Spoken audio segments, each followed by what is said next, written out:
Good morning. We're going to continue on with Genesis, chapter 47.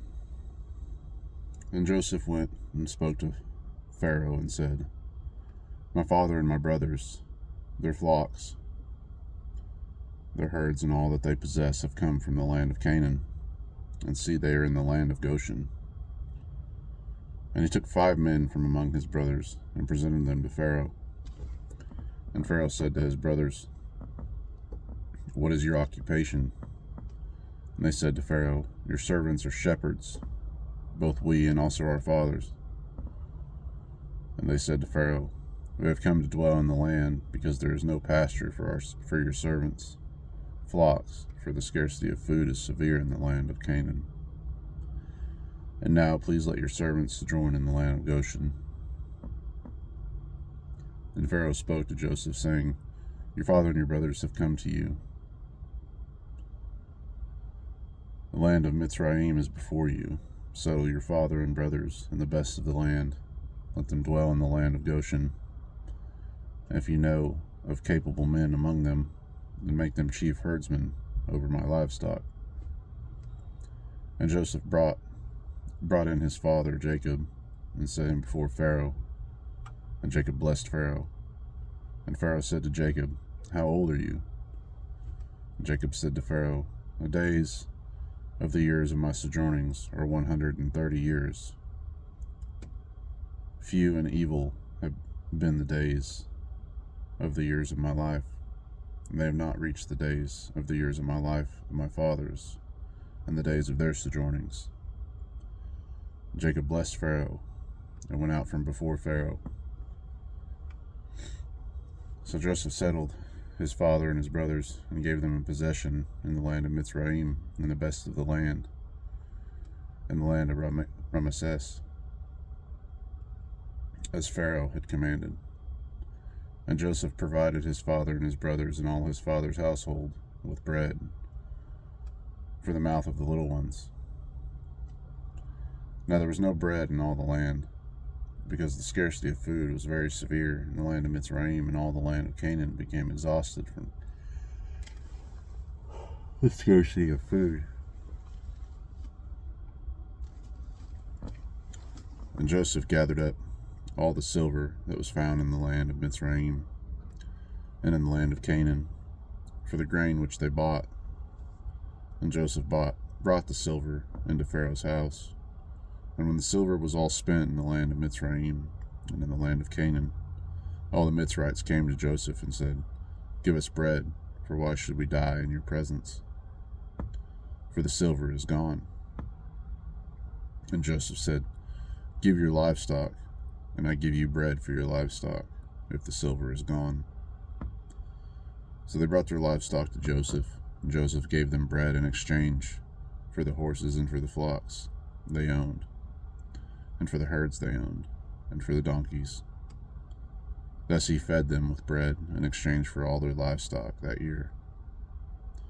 And when the year had ended, they came to him the next year and said to him, We do not hide from my master that our silver is all spent. My master also has the livestock we owned. There has not been left any before my master, but our bodies and our lands. Why should we die before your eyes, both we and our land? Buy us and our land for bread, and let us and our land be servants of Pharaoh. And give us seed, and let us live, and not die, and let the land not lie waste. And Joseph bought the entire land of Mitzrayim for Pharaoh, because every man of the Mitzrites sold his field, because the scarcity of food was severe upon them.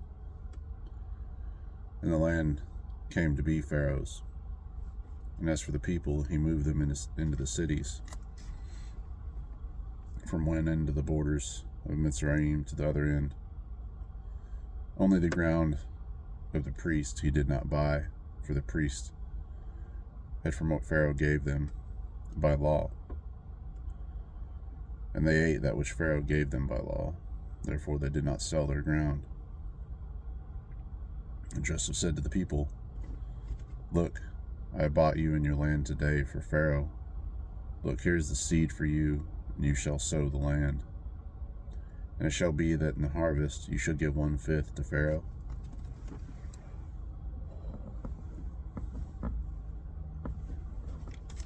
and 4/5 is your own, as seed of the field,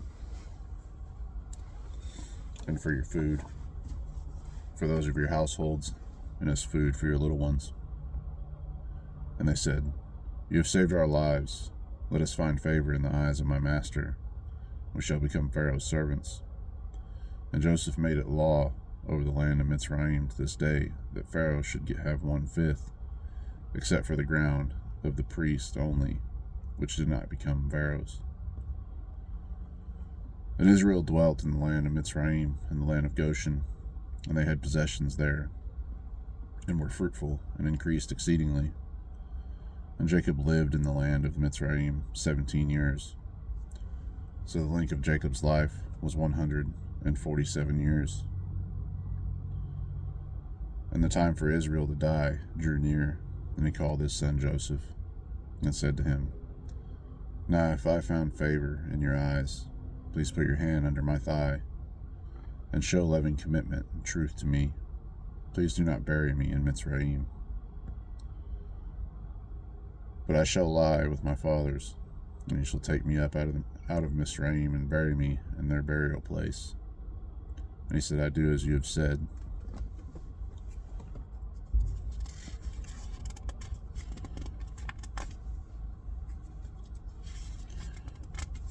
And he said, Swear to me. And he swore to him, and Israel bowed himself on the head of the bed. Chapter 48. And after these events, it came to be that it was said to Joseph, See, your father is sick. And he took with him his 2 sons, Manasseh and Ephraim. And Jacob was told, See, your son Joseph is coming to you. And Israel strengthened himself and sat up on the bed. And Jacob said to Joseph, El Shaddai appeared to me at Luz in the land of Canaan, and blessed me, and said to me, See, I am making you fruitful, and shall increase you, and make of you an assembly of peoples, and give this land to your seed after you, as an everlasting possession.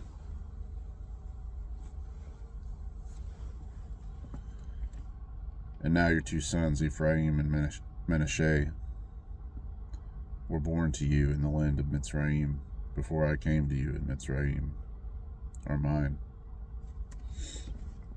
As Reuben and Simon, they are mine. Your offspring, whom you shall bring forth later, them are yours, and let them be called by the name of their brothers in their inheritance. And I, when I came from Padan Rahel, died beside me in the land of Canaan on the way, when there was but a little distance to go to Ephrath. And I buried her there on the way to Ephrath, that is Bethlehem. And Israel saw Joseph's sons, and said, Who are these?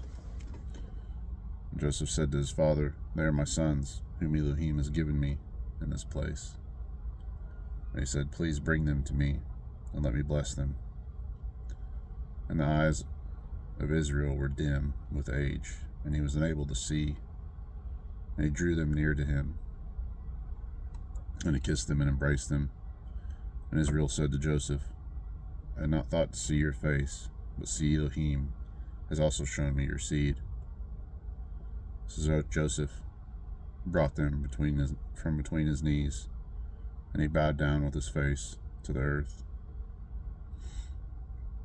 And Joseph took them both, Ephraim with his right hand toward Israel's left hand, and Manasseh with his left hand towards Israel's right hand, and brought them near him.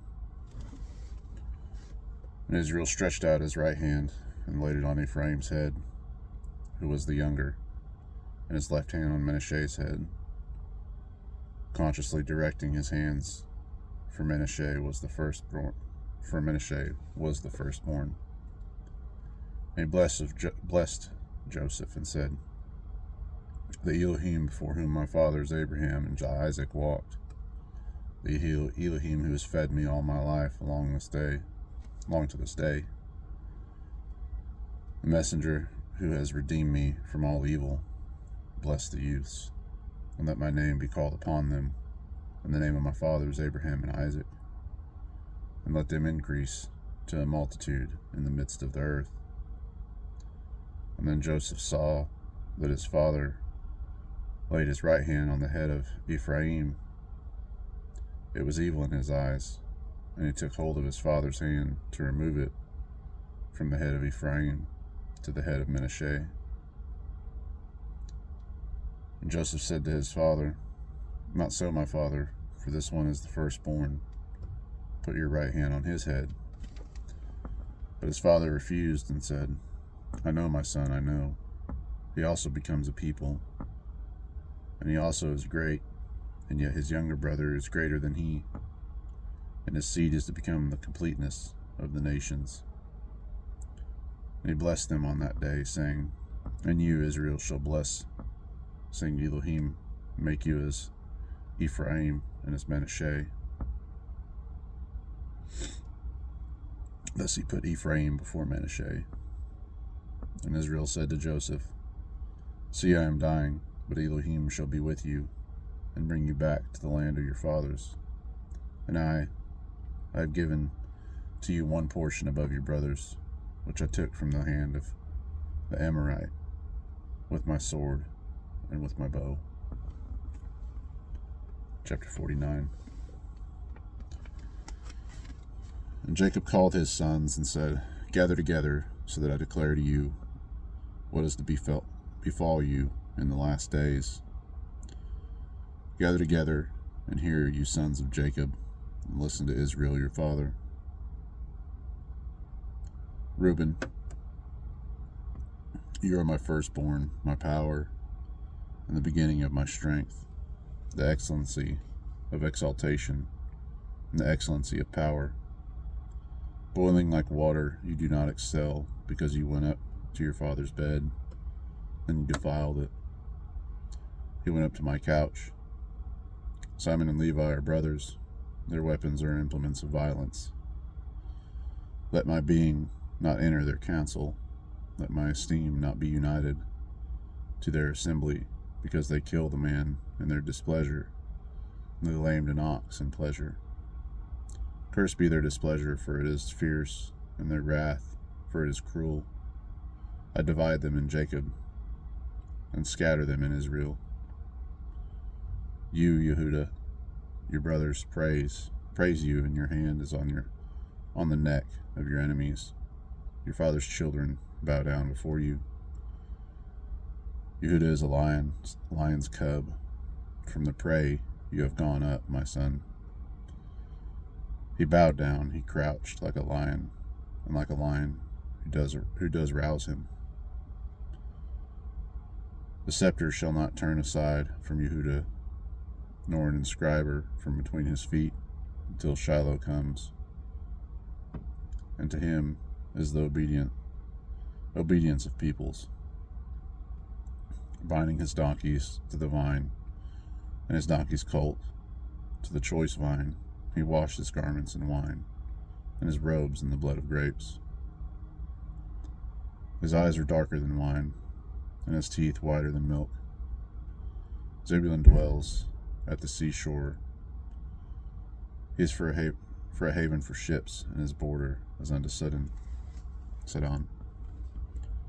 Issachar is a strong donkey lying down between two burdens. And he saw that a resting place was good, and that the land was pleasant, and he inclined his shoulder to bear a burden, and became a subject to slave labor. Dan rightly rules his people as one of the tribes of Israel. Dan is a serpent, by the way of an adder, by the path that bites the horse's heels, so that its rider falls backward. I have waited for your deliverance, O Yahweh. Gad, a raiding band raids him, but he raids its heel. Bread from Asher is rich, and he gives delicacies of a sovereign. Naphtali is a deer let loose. He gives words of elegance. Joseph is an offshoot of fruit-bearing tree, by a fountain. His branches run over a wall. And the archers have bitterly grieved him, shot at him, and hated him. But his bow remained in strength, and the arms of his hands are made strong by the hands of the mighty one of Jacob. From there is the shepherd, the stone of Israel. From the El of your father who helps you, and by the Almighty who blesses you with blessings of the heavens from above. Blessings of the deep that lies beneath, blessings of the breast and of the womb. The blessings of your father have excelled the blessings of my ancestors, up to the limit of the everlasting hills. They are on the head of Joseph, and on the crown of the head of him who was separated from his brothers. Benjamin is a wolf that tears. In the morning he eats prey, and at night he divides the spoil. All these are the 12 tribes of Israel. And this is what their father spoke to them and blessed them. He blessed each one according to his own blessing. And he commanded them and said to them, I am to be gathered to my people. Bury me with my fathers in the cave that is in the field of Ephron the Hittite, in the cave that is in the field of Machpelah, which is before Mamre, in the land of Canaan, which Abraham brought with the field of Ephron the Hittite. Abraham bought with the field of Ephron the Hittite as a possession for a burial site. There they buried Abraham and Sarah, his wife. There they buried Isaac and Ribekah, his wife, and there I buried Leah. The field purchased, and the cave which is in it from the sons of Heth. And when Jacob ended commanding his sons, he drew his feet up into the bed and breathed his last, and was gathered to his people.